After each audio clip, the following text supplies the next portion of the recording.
In 5, 6, 7, 8. Welcome, everybody, to the Smart and Public Podcast. This is a podcast that discusses business, careers, life through the eyes of public relations and communications people. Today, it's a one-on-one, but not the one-on-one that you would expect. Devasy is out today, but we do have a dear friend of ours, Jenny Bavinger, sitting in to take her spot. Jenny, welcome. Hi, thanks for having me. I thought this was going to be like an Alex Cooper pod at first, the way you started it. I didn't know where we were going to go. Listen, it can go anywhere at any time. So just be ready to pivot. It's whatever we right. feel like that day. Jenny, just thank you so much for, jumping in, being willing to kind of chat with us about your background and the experience that you have. Like, I think one thing when we were thinking about guests for this show for season 3, and you came to mind right away. And I think that's because of the great work that you're doing at Sapphire Ventures. For those of you that don't know, Jenny's the VP of Marketing Communications there. I mean, amongst her amazing background that she has as well from other companies and agencies. I'll let her talk about that in a minute, but the view that you have of the market is super unique. Like, you're super connected to founders across the portfolio, and you just have like an interesting perspective on shit. So we're super excited to have you on the show today. Devasy sends her love, but we both were like, we've got to get Jenny. So we're just so glad that you're here. Well, I'm so happy to be here. What an intro. I hope I could live up to the hype, and obviously bumped in Miss Duffy, but wishing her all the best and excited to dive into anything and everything that you want to chat about here today. I think one of the things that I want you to dive in and tell us a little bit about your background and kind of what drew you specifically to like the VC world. But I think just like across the umbrella of topics is like, what are founders thinking about? What is top of mind for them? How is comms perceived across different roles of the business, like from your perspective across your portfolio companies or what you're seeing as well? Thinking about agency life, thinking about AI, thinking about like what the future of comms looks like in an AI era. Like, listen, your eyes just went wide. You're like, lots and lots of things. Yeah. So let's start from the top though. Like, tell us a little bit about your background. Tell us how you landed in VC. Yeah. All right, let's do it. Well, gosh, I think on the comm side, the PR side, day one, I was PR all day, every day. I majored in PR and comms before I really even knew what it was. And how I even stumbled upon that is the most hilarious story. I had no idea what I wanted to do in college. I mean, who does? I feel awful for children these days that have to make that choice so early on. I feel like we had at least some, grace period. And so anyways, I had this elective class that I was taking that was like, read the syllabus, see what classes you like, take a personality test, see what you might be good at. And all of it was kind of like pointing towards PR and comms. And I was like, well, that sounds good to me. And I just went with it and kind of never stopped. And so typical PR career, particularly in the Silicon Valley, started off agency side. Actually ended up living in New York for about 5 years, went in-house, moved back, was at Salesforce for a few years where I met you. Yay. And characters that you've had on this pod who I adore. And then I started to kind of get a VC itch. And the reason why was because I felt like, okay, I've done it all. It felt like I've done small, I've done medium, I've done enterprise, I've done in-house, I've done agency side, but I don't really know much about the VC ecosystem, which felt like a huge miss being in the industry that we were in and are in. And so, coincidentally, around the time when I started to feel this way, the world-renowned Brooke Kruger contacted me with this opportunity at Sapphire Ventures, and one conversation led to the next, and I started to get really excited by it, both by Sapphire and the VC opportunity, because in venture, I really feel that we're on the front lines of innovation, and what better time to be on the front lines of innovation than today? So that's what kind of drew me to PR, brought me to venture. I've been at Sapphire now 6 years, and I think it's just such a fascinating industry. I think that Sapphire as a firm has grown so much, and I'm just so excited for what's ahead for us as well. Yeah. And I'm trying to remember at Salesforce, were you marketing cloud at first, or like, were you product side? Oh, yeah. Or Yeah. No, I was full marketing cloud. You just had Joe Ciarello as a guest. You and Joe. Yeah. He was my hiring manager. And around that time, I actually started to really carve out a sweet spot in kind of like marketing and ad tech, particularly on the heels of living in New York, where I worked at Criteo, which is Right. an ad tech company. I worked there at a really fascinating time, just shortly after they went public. Then I did a brief stint agency side, which confirmed that that is not the direction for me moving forward. I actually worked for Adobe Marketing Cloud, that then fed into me joining Salesforce and working on Marketing Cloud for a significant amount of time Mm. while there. And the irony, or the coincidence rather, that kind of bridges to Sapphire, is that actually Sapphire was a Criteo investor, was an exact target investor, which then Mm. translated and turned into Salesforce Marketing Cloud, which was a Crux investor. Yep. So there would just happen to be like so many synergies, which is why Sapphire became a really good fit for me personally, and kind of the direction that I ended up taking. It's so funny. I didn't tell you this earlier in the week when we were chatting through prep, but Joe, after we got off of our podcast recording last week or the week before, whenever we did that, he was like, you know who you should talk to is Jenny. Like, she's in such a good spot right now. And then when we were in our prep, Jenny, you were Oh like, god, you should talk to it's Joe. funny. So Oh my god, you didn't tell me that. You were saving that for this one. I No. know, I know. Like, once you find your people, the gift that keeps on giving. Yeah. So It's a good I group, loved that. I actually. thought I'd share that Totally. with you. I want to talk to you a little bit about the agency stuff too, because I Yeah. think that's a really interesting conversation. I think agencies are going through a big shift right now Yeah. in terms of what AI is doing, in terms of what the perception in the market looks like. I know that you just recently went through like a vendor search, maybe like a year ago, and you noted that there were like 15 agencies or Yeah. something that you went through. And it kind of felt like you said they're shoving a menu down your throat. Like, talk to me about that experience a little bit. Why did it Sure. feel that way? Yeah. Yeah. Obviously don't have to name names, but like let's talk about like what that felt like and why you think it got to that. Yeah, let's talk about it. So I think that there are a few reasons why any company, any firm, anybody really undergoes kind of a new agency search. I think more or less, you just end up outgrowing like your previous partner. Frankly, is what happens. That, or there's a lot of team transition and things don't land, but that's like kind of more the tactical reason. And so for us, what ended up happening was we really did feel like we started to outgrow our existing agency partner. Mm, And I had a clear idea as to kind of what agency partner I thought that could make a lot of sense for Sapphire. And it was really a partner that needed to understand the VC landscape, not just the startup landscape, but the venture landscape and kind of the nuances of that work, because it's not like doing comms for like a bank or a hedge fund. It's not that. hmm. And it's also not doing startup comms. It's not funding announcements. It's not product announcements. It's a lot of evergreen, right? It's a lot of storytelling through thought leadership. It can be very kind of like research report oriented. It's just a different way to execute, but it's also a different way to engage with the stakeholders, because it's a partnership. There's not like one, CEO, or there's not like one, you know, CEO of a product, like Marketing Cloud as an example, right? And so Yeah.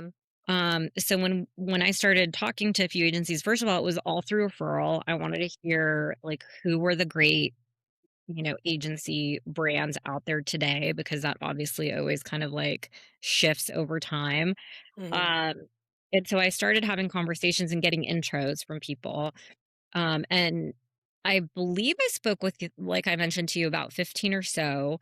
Um, I want to say nearly half were almost non-starter conversations because they were competitive. They were already working with another Mm, fund that was competitive. And I wouldn't be surprised if the startups in the current environment face similar challenges, because there are yeah, so, interesting. right?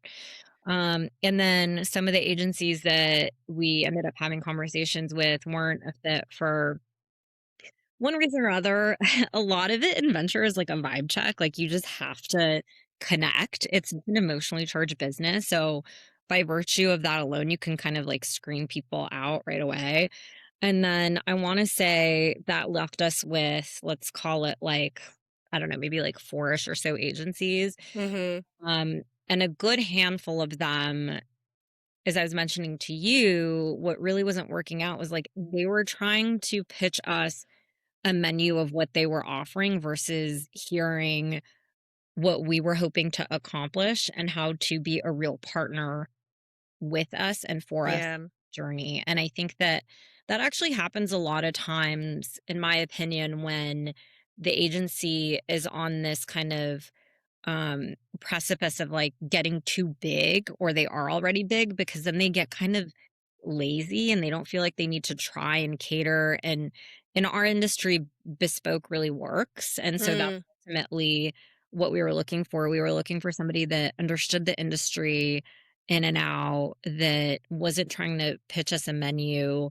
um, and that had the right connections and kind of under like we could like I could talk to without having mm. really explain in great detail the reasons why or how or what have you, if that makes sense. Yeah, I can understand an agency's point of view where they would try to like menu or productize if they were starting to get big, because maybe one of the growing pains that they're going through is like, how do we scale, That's right. with the employees that we have, or with the Yeah. amount of headcount. So I can, as like a business perspective, I can understand why they would try to do that, but it's at the detriment of like actually remembering what you're doing, and that's client services. Like, That's you're right. there to And at the support end of the someone. day, comms is a service business. Like you really Mm. can't productize it the way in which large agencies like to do, in my opinion.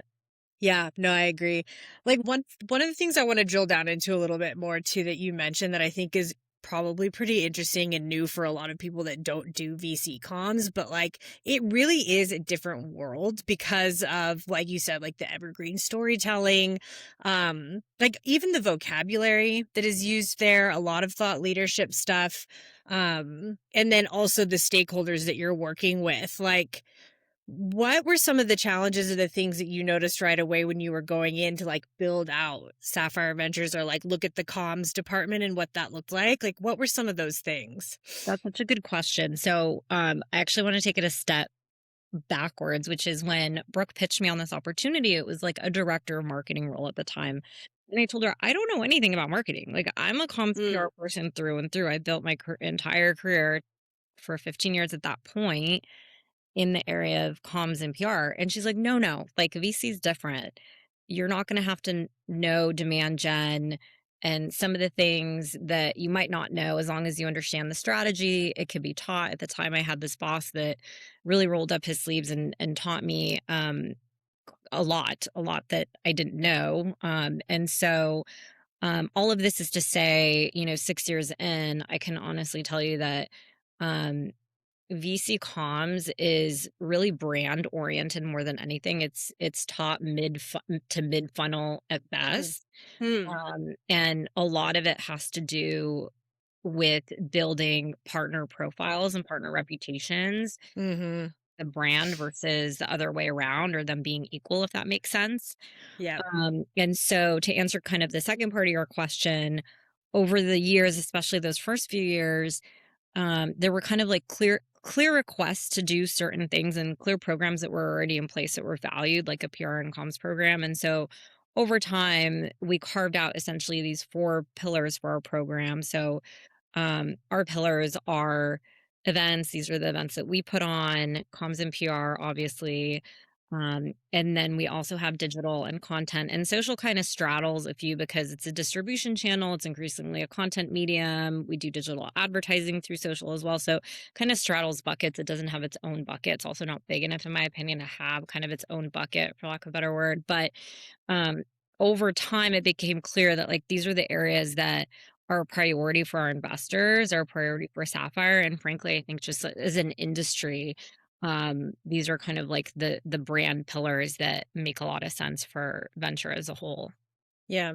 And content is like distribution, and that's in that way as well. Like, that is how you guys build your own brand, like you said, through the different partner Right. voices to That's attract right. founders, right? Like, that's what you're who you're generally speaking to, or Yes, LPs, or that's right. Yeah, yeah. mhm. So I mean, I think that any firm that you would talk to would say the same thing as far as like who our audience is. So certainly Mhm. startup CEOs, certainly LPs, our existing portfolio, and also the VC ecosystem as a whole, particularly depending on what stage you invest in. Hmm.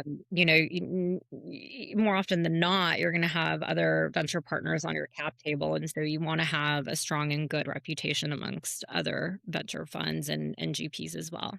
Yeah.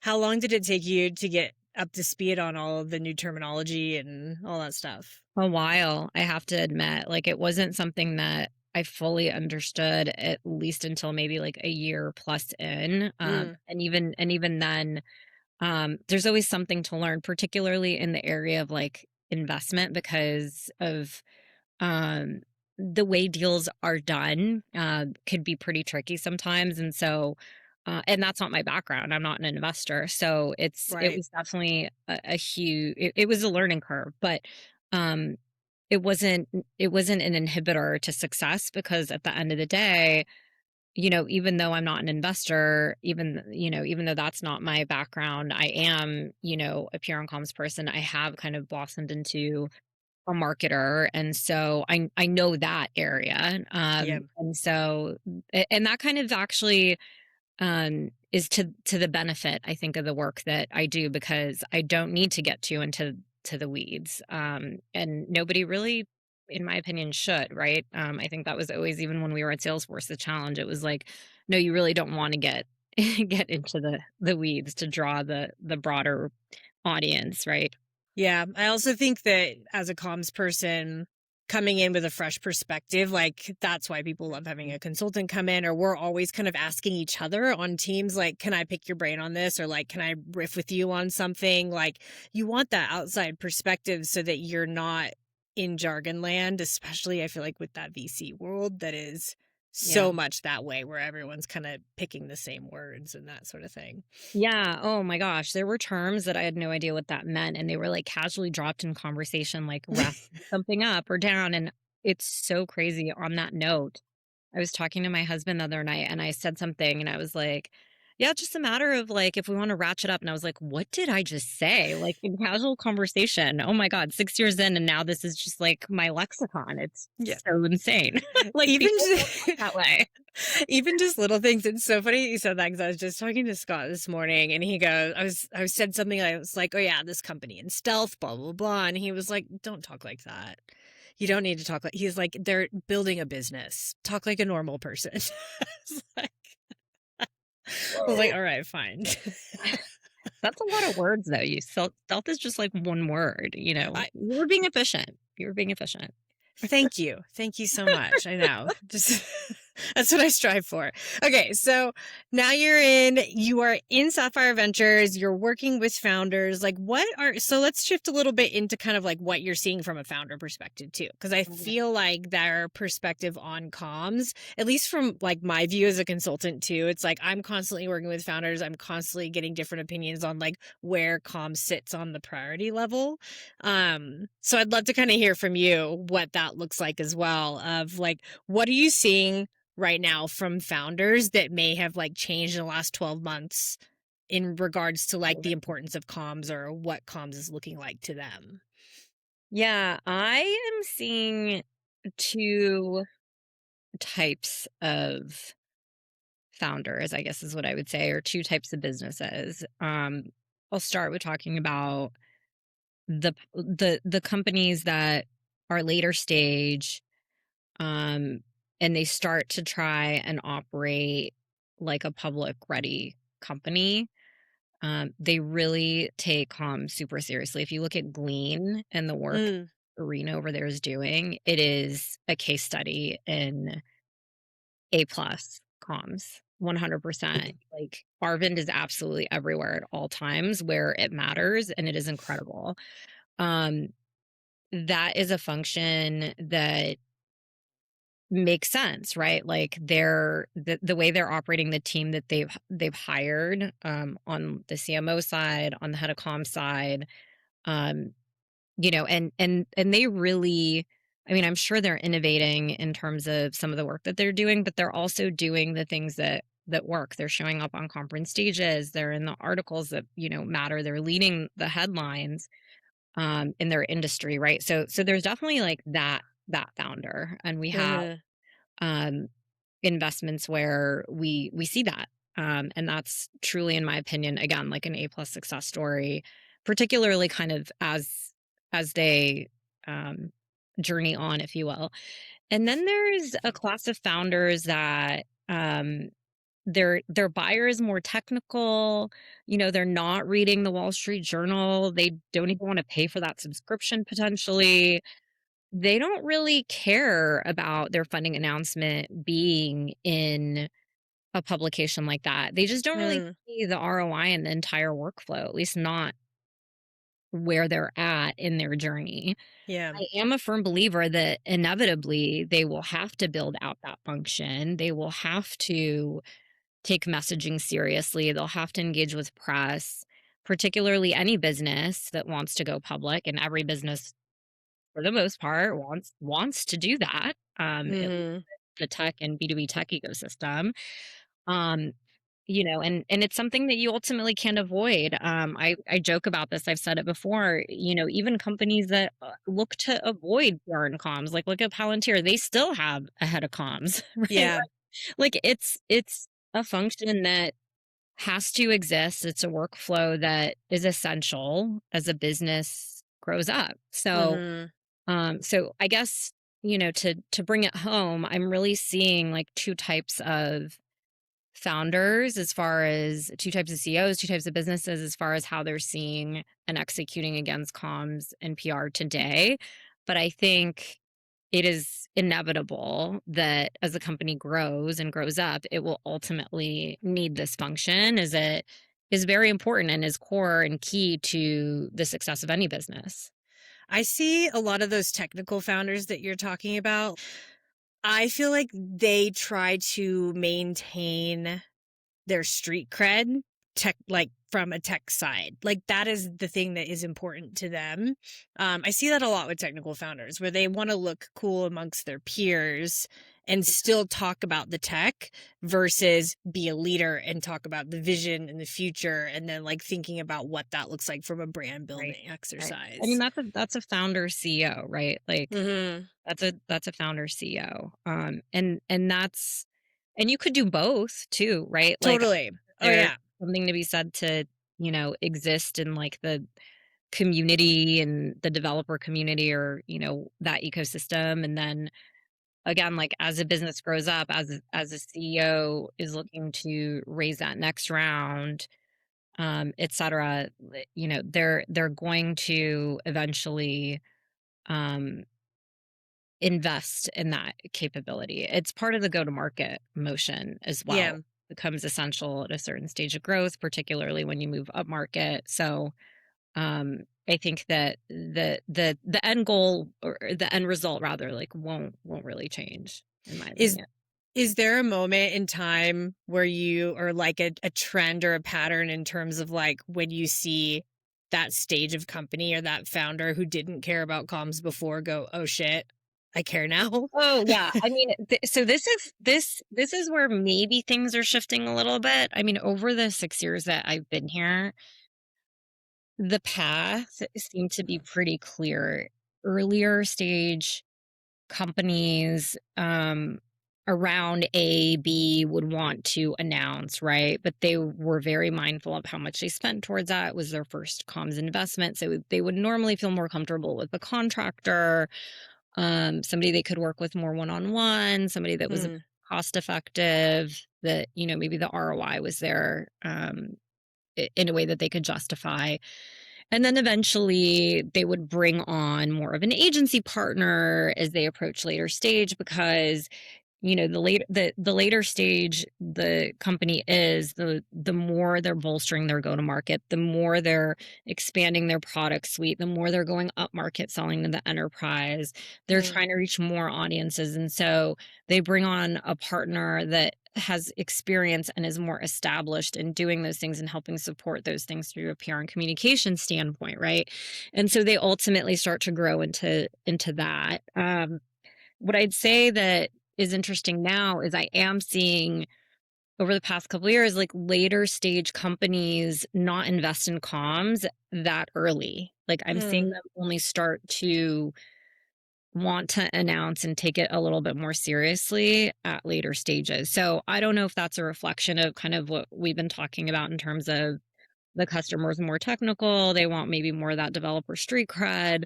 But Mm, I think that, the grow at all costs approach is long gone. And so yeah. founders are being very careful in terms of like where they're investing money. And so they're also investing in comms probably a bit later as a result as well. And you were talking about and like an established founder that you knew in your portfolio who just posted the fundraise himself on LinkedIn. And we're Mhm. seeing that more and more, like just the company deciding to make a video and putting it up. Yeah. And I guess, like, what does that actually tell us about priorities from your perspective in terms of that founder and what would go through their head in order to make that decision? Honestly, in that instance, it was a decision based on, I think, 3 factors. One, like, really poor PR experiences in the past, which is unfortunate, Mm, kind of tainted, even, like, beginning a conversation with like, a PR partner to help support. That was definitely a factor. 2 is, again, the customer base. Like, do I really need to announce to reach the customer base? Do I really need to right. announce to recruit effectively? Do I really need to announce to achieve my goals? And 3, like, is this a priority for me right now? Because it's not an insignificant workflow.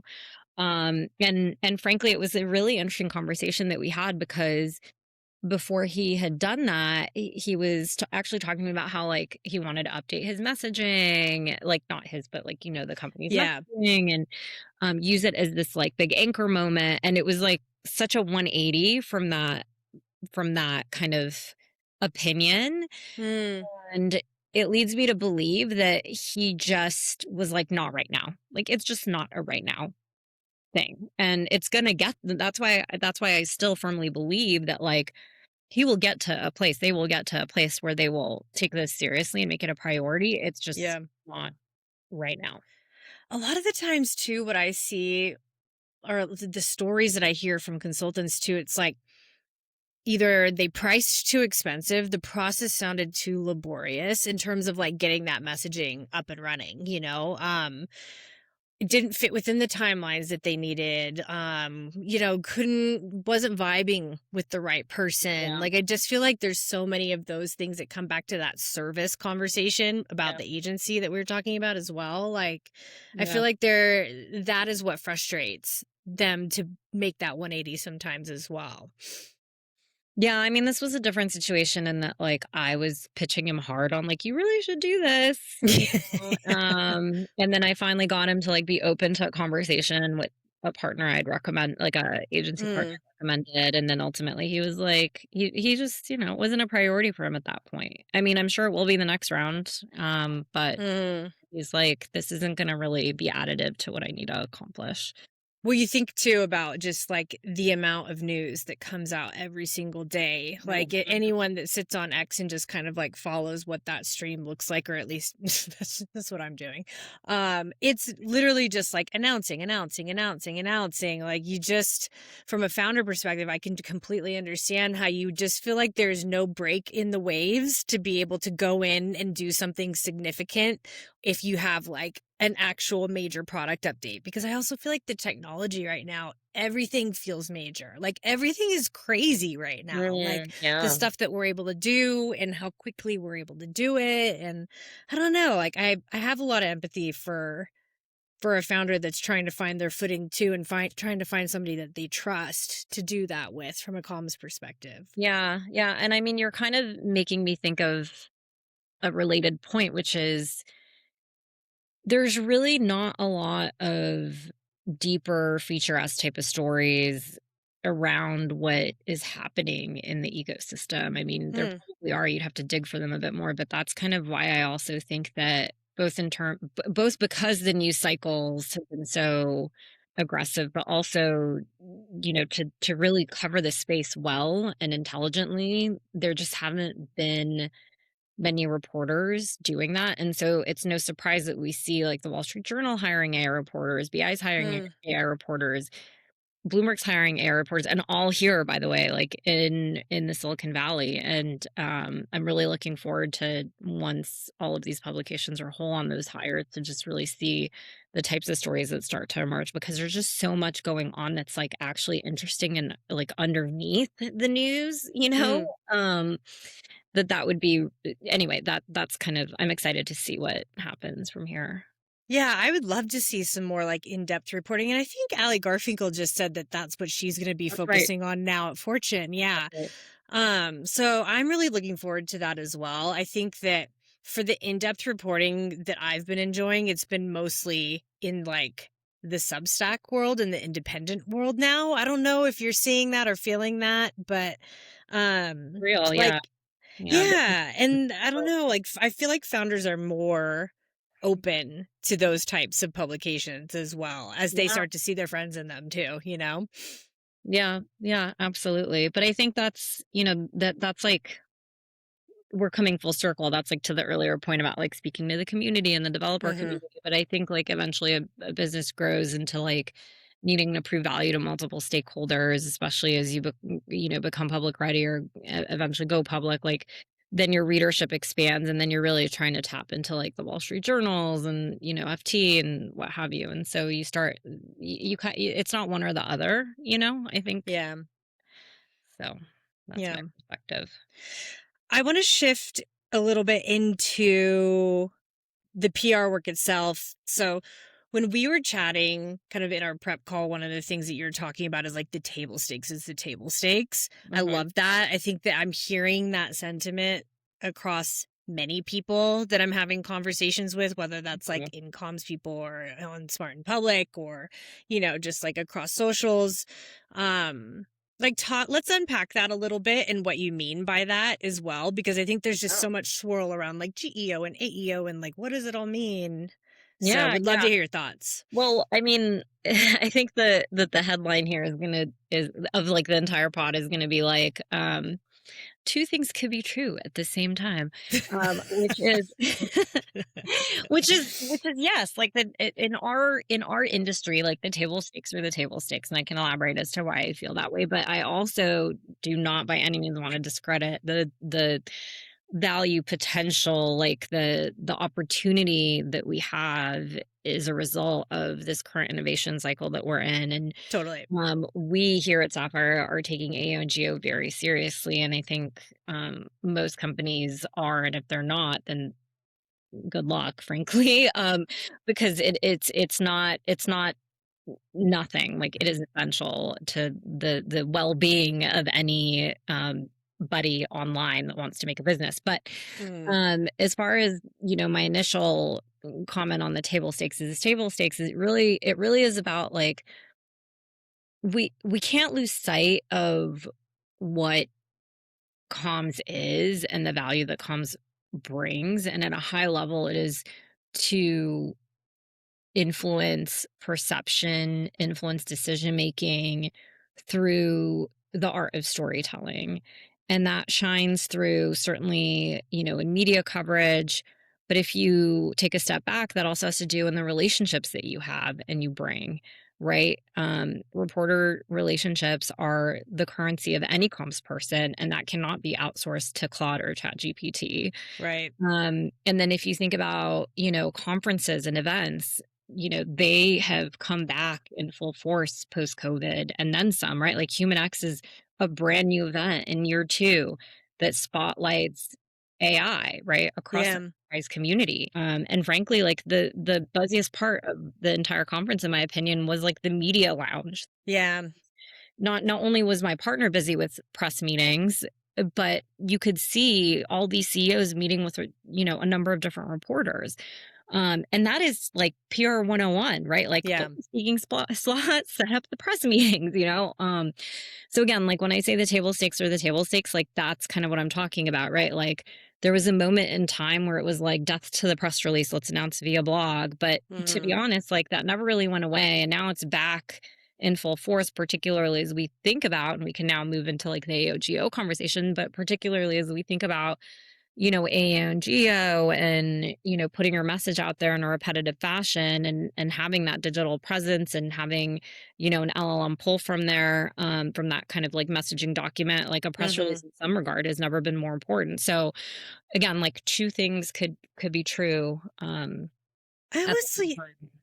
I also think that to that point, like there was this death to the press release conversation that happened for a long time, but Mhm. in my like opinion, what was wrong with doing that in addition to a million other things? Like why were people so against the press release in the first They place? didn't Because want to to do the me, work, in my opinion. well, yeah, like to me, it was never the strategy. And so like the press release never made me mad. It was just like a part of doing the launch. And maybe it's because I worked for a publicly traded company for so long that like press release But just had to exist. wasn't it Facebook that pioneered that? Like, which is the part that's kind of crazy if you think about as a publicly traded company, you would still need some sort of document like that. But Hmm. I think it was just probably like at the time seen as very innovative to like not do it. Just like the idea Yeah. of going direct, right? Like announcing on your own without anything. But I don't know.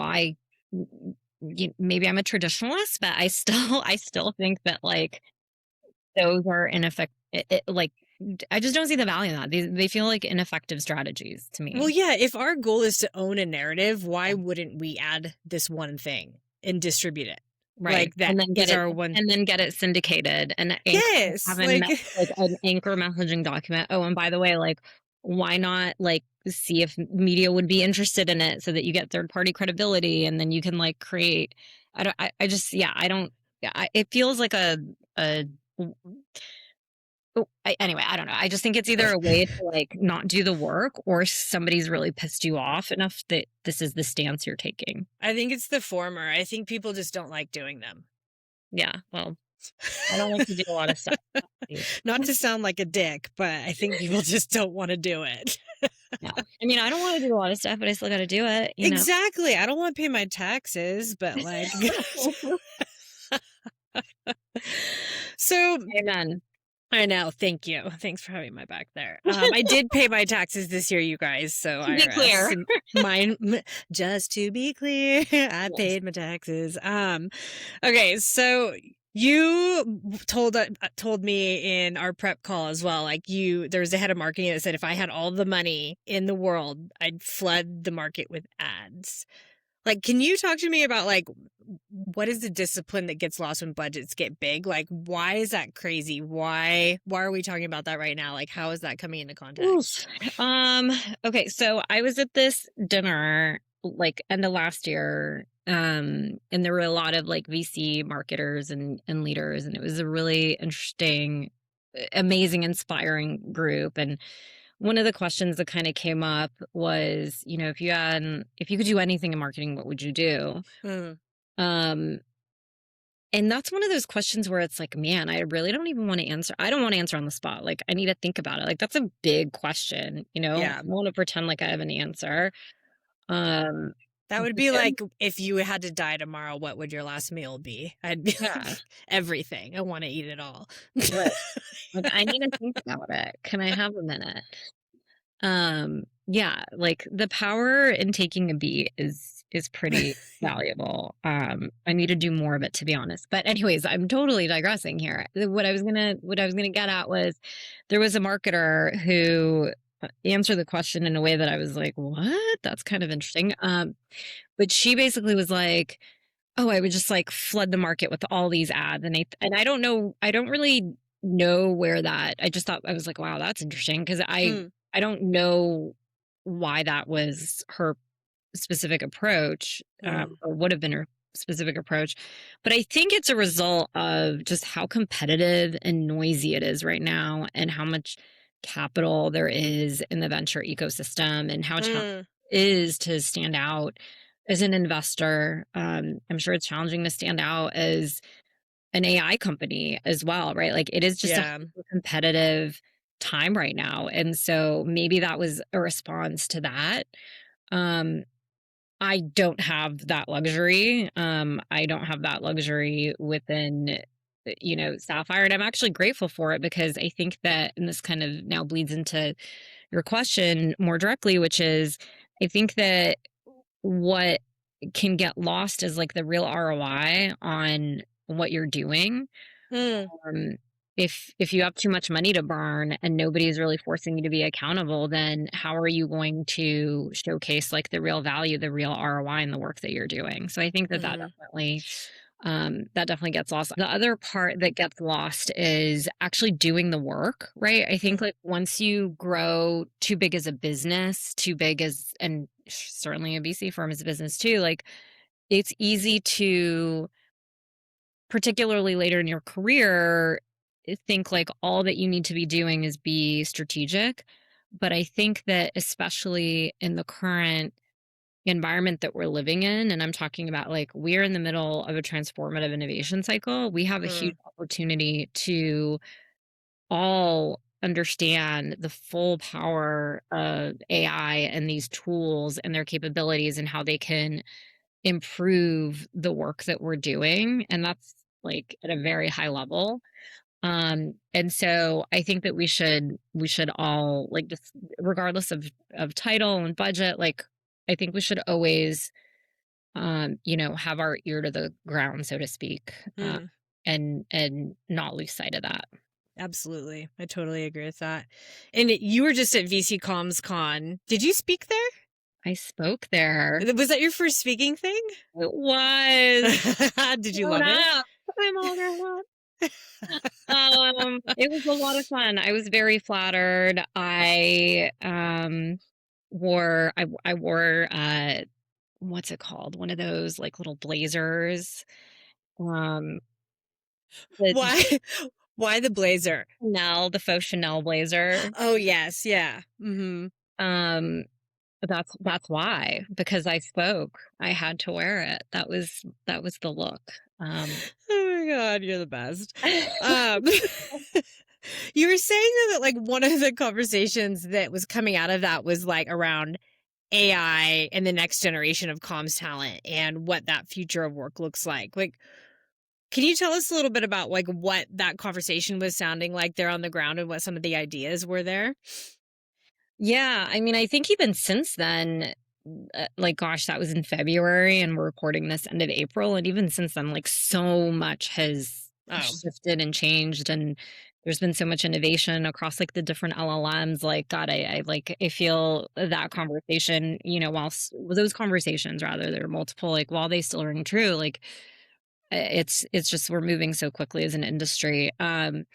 A couple of things stood out to me, at least the conversation that happened during the panel was, how are you using AI? Like, what are your teams doing? One of the panelists talked about how she's giving time to her team, which is a pretty consistent theme, not just across VC, just in general. I think like leaders are giving their teams time or trying to encourage them to take time to just play around with these tools, yeah. right? Like, just because you're playing, I think that like as doers in marketing and comms in particular, oftentimes we're like these type A types, like we're doers, we want results. I don't, we want efficiency. And so anytime you're spending time in a tool or creating a project or a skill or whatever, like you want an end result. You're like, why isn't this like giving me what I want? But I Mm, think that that's a wrong way to look at it. This is like a more recent thinking, actually. So anyway, back to VC CommsCon. I think that the narrative there was like, we should all be experimenting. I'm giving my team time. I want my team to take the time to like play around, to see what could be useful, to build, et cetera, et cetera.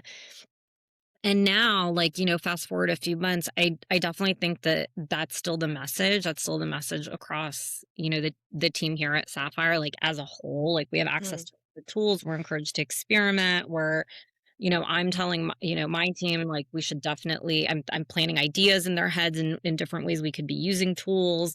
But I also am encouraging them to think about how, like, just, just experiment and see what you can build and create, like what sorts of custom GPTs you can create. Like, ChatGPT just released a new version um with updates, particularly to kind of their, let's call them images or what have you. So it's like, okay, let's create a custom like visual brand GPT and just like let's play around with it, right? yeah. Like, Yeah. I don't know that I could, like, I don't know. I constantly feel like I'm behind, but I think that's Mm. consensus across industry. I think I everything's think so quickly everybody's feeling behind. I think everyone is feeling like that, like, because I think there's just so much chatter and so, like, the people that are figuring things out are really Yeah. excited, and so they're pretty loud, right? Yeah. And so you hear the loud versus the, like, what other people are actually trying and feeling a bit vulnerable and don't want to share. But I think you're absolutely right. Like, you, especially as words people, I find that comms people tend to be visual learners as well.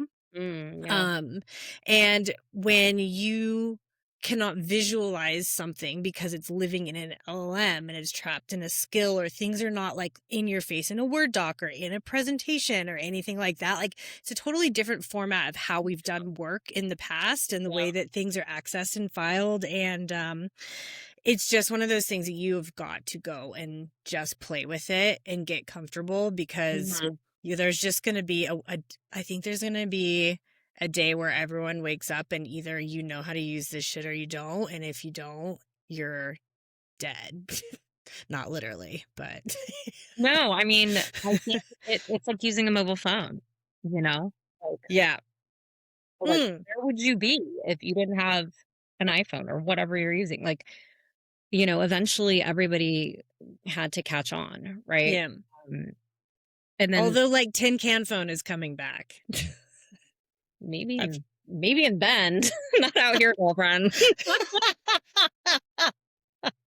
I don't even have kids. Like, how do I know this? I hear that, like, the landline is cool with the kids. Maybe because Kristen Culver was just talking to me about it. But Honestly, I don't even know what the next generation's about. Like, they behave so differently. dude, I was coming out of the gym today. Sorry, we're gonna go hard left real quick. Okay. I was coming out of the gym today, and there's these two younger girls that were like leaving as I was going in, and they were coming into the elevator, and I needed to get off the elevator, and they just stood there and got on the elevator and blocked me, and I couldn't get out of the elevator, and they were like, Like, "Oh, why are sorry," you ordering and me? I was like, "Have you been on Earth long? Like, what?" Like, Manners. this social, I don't even care about the manners. I'm just like, are you socially not able to even Comprehend figure that. out the elevator? Oh no. Oh, no. Oh, no is right. Were they in their phones? No, they were No. just talking to each other, and then I was Oh, like how not a dare human. they? I How know dare they talk to I each was other? not a human being. So, because I'm old. I'm over 40, so I'm invisible now. You would never know. You're beautiful, just how I you know. are. I know I am. You hear that, I listeners? like that you're saying that you I like that you know it too. Me too. Oh my God. Well, Jenny, thank you so much for joining us. You've made us all a lot You. smarter. Oh We god. want to know, how are you dumb in private though? This one is so ridiculous considering like the greater finance industry that I work in, but I'm actually pretty terrible at like math and numbers. And I know that that's pretty consistent with comms people. We're just like, numbers, what? Like, cannot compute. But like my husband does the taxes and he always makes fun of me about you don't know math. But I always throw back at him that, guess what though? I know exactly how many diapers are left in the house. So Exactly. what's more Ex- important? What's more important? exactly. You Yeah. want me to like baby shit on you, or like what do you prefer? You're like, Uh, I'm organized in my own way. Thank you. Yeah. Thank you. Thank you. Do you have toilet paper? Yes or no? Oh my Yes. gosh. I Um, am toilet paper queen. I can back you on that. yeah, because it's like you're responsible for all toiletries, like Mm. children or otherwise. So anyways, it's funny. But thank you so much for having me. I don't know how much smarter I made anybody. But I had a great time. It was a lot of fun. We are so grateful that you took the time to come on the show. Thank you so much. And I know that everyone's going to love this one, because what's not to love, really? So if you have a guest suggestion or an episode suggestion or a topic you want us to dive into, please email us at hello@smartandpublicpod.com. You can find us at Smart and Public Pod on Instagram, YouTube, socials, the whole shebang. But thank you so much again, Jenny, for joining us, and we'll talk to you guys later. All right. Bye. Bye.